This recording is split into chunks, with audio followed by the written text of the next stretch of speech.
My dear brothers and sisters in Islam, I have a question for you. What do global markets and modes of transportation like cars, trains and aeroplanes and road traffic congestion have in common? All of us have used websites like Amazon and eBay and other e-commerce sites. All of us have taken flights to another country, or owned cars, or driven in taxis, or taken a train ride. And each and every day when we wake up in the morning, we go to work or come back from work, we're always faced with traffic congestion. What do these three things have in common? The answer is that all of them are from the signs of Yawm al-Qiyamah, the signs of the Day of Judgment.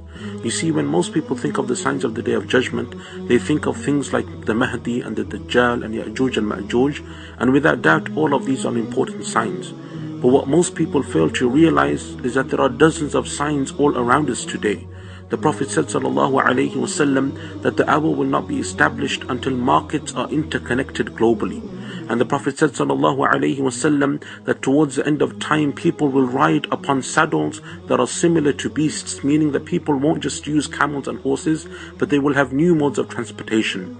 And the Prophet said ﷺ that the hour will not be established until people bump into one another and jostle on their roads because of the congestion that they face. You see, these are three simple things that we take for granted.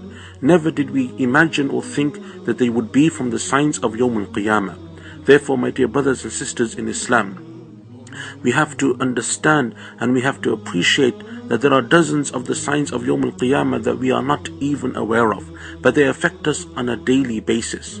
This is why we need to learn about them and become aware of them. This is why Allah subhanahu wa ta'ala wants us to know about them so that we can appreciate the power of Allah subhanahu wa ta'ala and the fact that soon we will stand in front of Allah Azza wa Jal on that day of Yawm al-Qiyamah.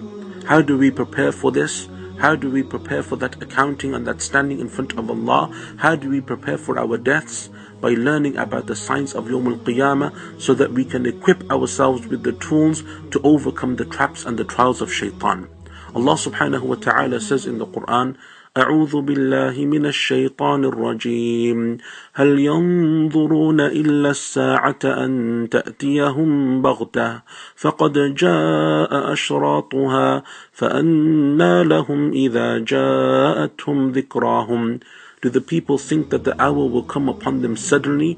Rather, we have already sent them signs, but those signs will not be of benefit to them once the hour strikes. My dear brothers and sisters in Islam, don't miss this unique opportunity about learning about the signs of the hour, those signs that are all around us but that we're unaware of.